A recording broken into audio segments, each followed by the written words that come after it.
democracy, I think, than intentionally covering up, misleading, or dishonesty. And that is the why, because nobody would have been rewarded. And look at me. I was one of the very few, Jessica, I think, in Congress who never intended to be there in the first place, who never saw it as a multi-decade career. I saw it as service.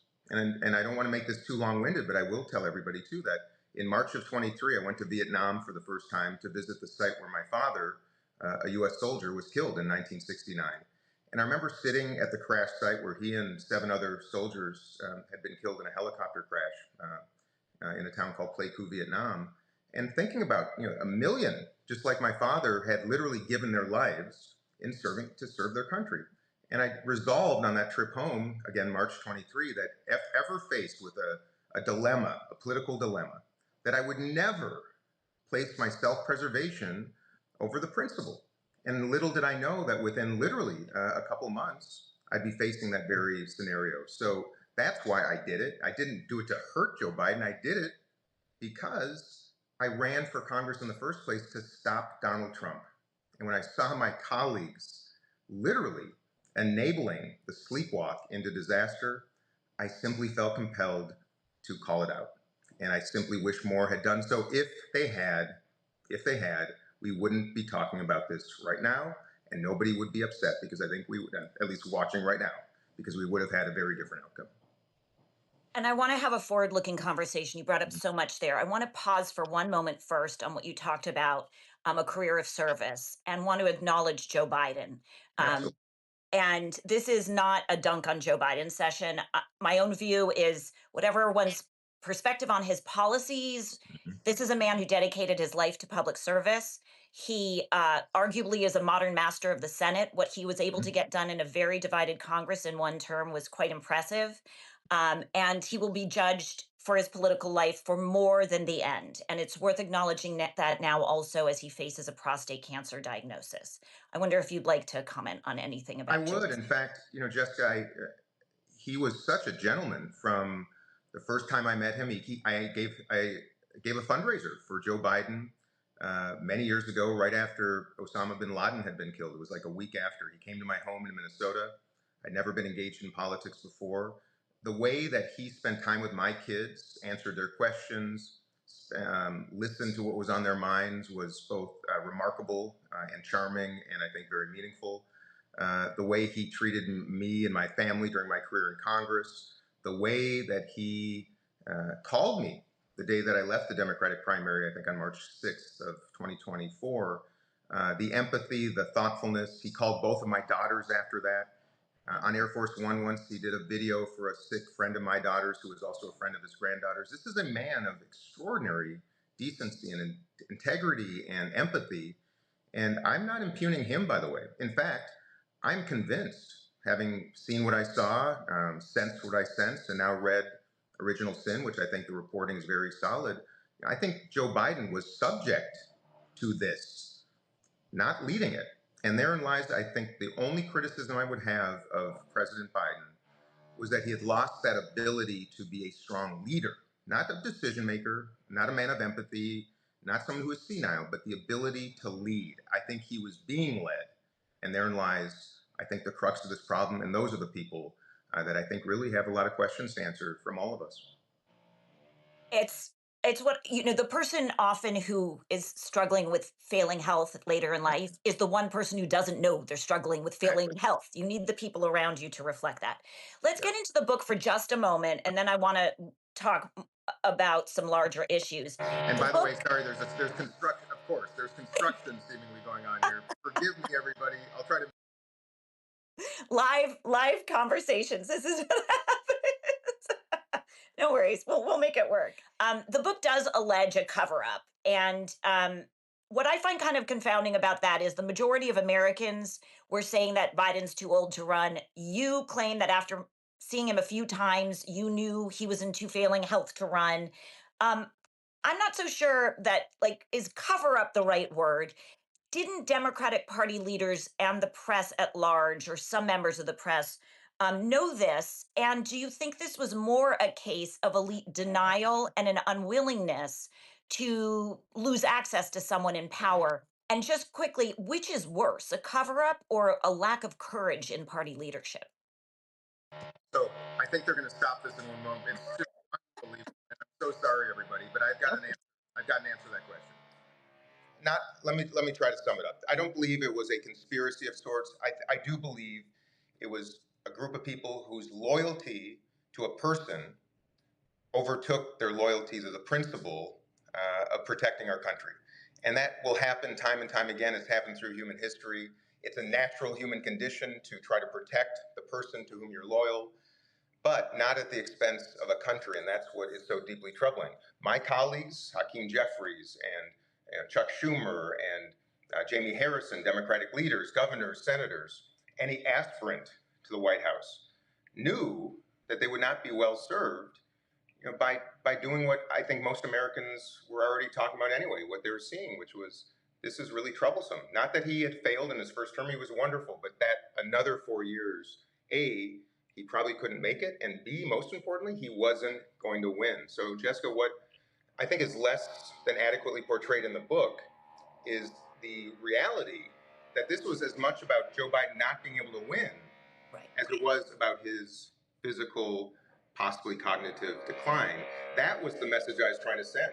It didn't matter what we thought. It didn't matter what was going on. What mattered was Americans had made the decision, and political leaders on my side of the aisle chose to ignore it at extraordinary cost to all of us.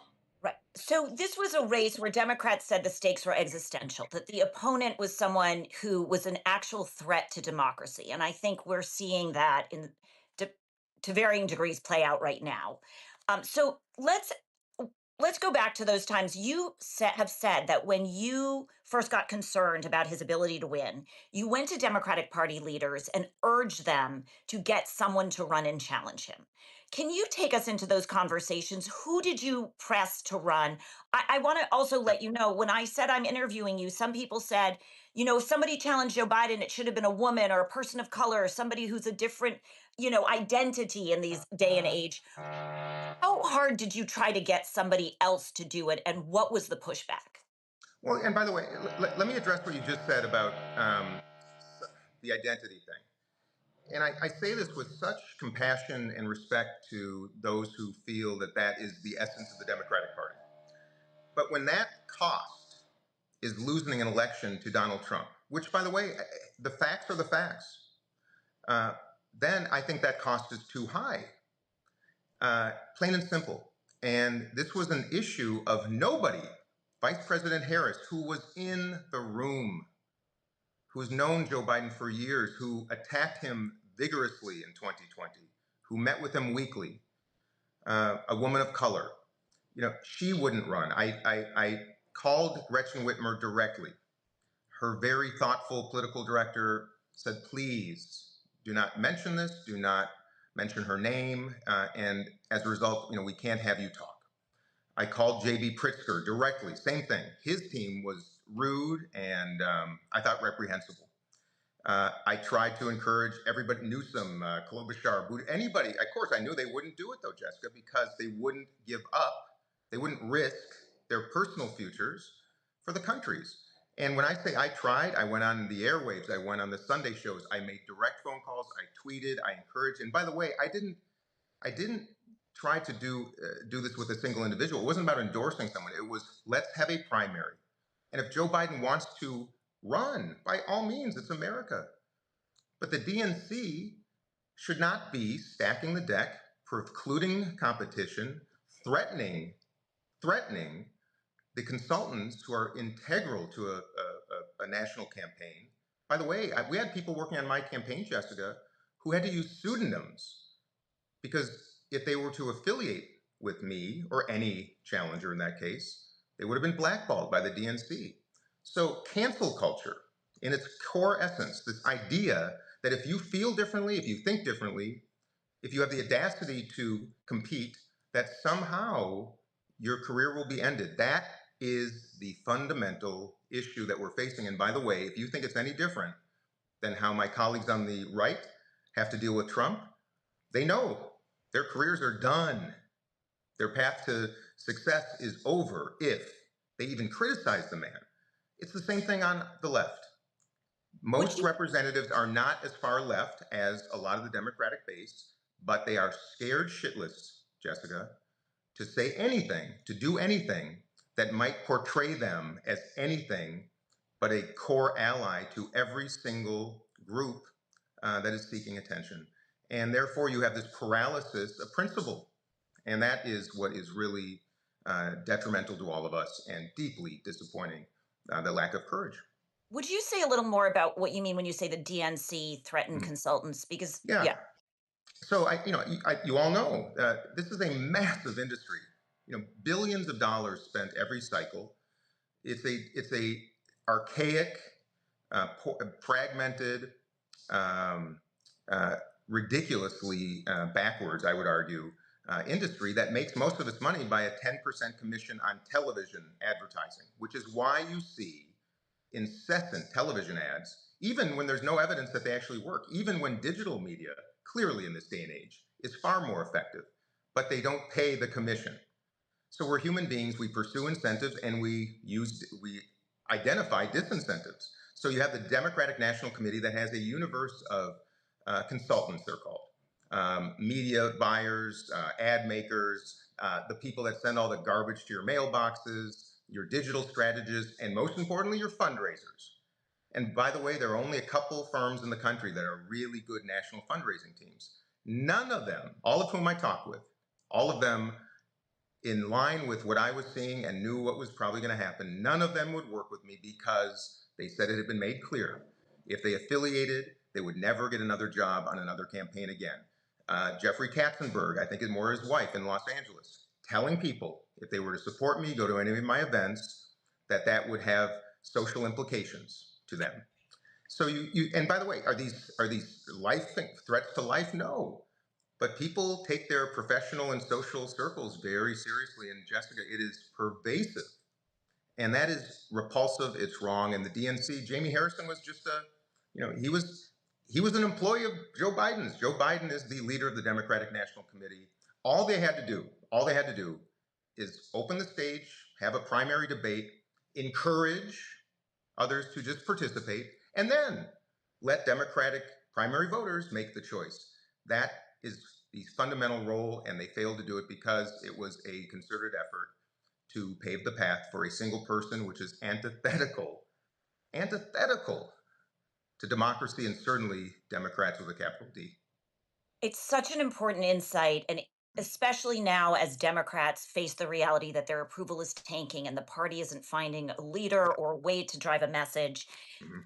There's so much to be said about the fact that these consultants are actually running the party. Mm-hmm. Uh, Staff but and let consultants.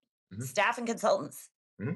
And they are also, by the way, intervening in the media space, which we could talk about another We time. should talk about MSNBC and their role in all this, by the way. What do you want to say about that? Well, what I want to say is that I was one of the Democrats that for years just saw Fox News as a mechanism of the Republican Party, right? As the media division of the RNC, if you will. Little did I know that MSNBC is exactly the same, probably, frankly, even more directly tied. If you look at the talent and management at MSNBC, Obama alums, Biden alums, there's a revolving door. Members of Congress become become lobbyists, and former administration members go on to media. Look at Jen Psaki. You can just look down the list. And I'm not going to use names here, but I've had confirmation that the minute that I announced my campaign in the primary, which was not aggressive, I didn't receive a single invitation from MSNBC any longer, despite being the ranking member of the Middle East Subcommittee on Foreign Affairs, a regular guest on various MSNBC shows. Not a single invitation until the morning after the South Carolina primary, which was by design. That was Joe Biden's strong turf. And I was relentlessly attacked that next morning. That's how these mechanisms work. And by the way, I've said in the last week that the difference between Donald Trump and Joe Biden is immeasurable. Joe Biden's a good man, Donald Trump's not. But Donald Trump does his corrupt acts transparently. We know what he's doing. This was a behind the scenes act of corruption, if you ask me. And that's what makes it to me even more egregious because saying one thing, doing another is different than saying one thing and doing it. And therein lies the disconnect and the loss of trust and faith amongst independent voters, moderate Democrats, and certainly Republicans in the Democratic Party right now. The lack of fundamental transparency about how shit works. And I'll say this, Bernie Sanders, of whom I was no fan, I thought he was a crybaby in 2016, and I didn't want to hear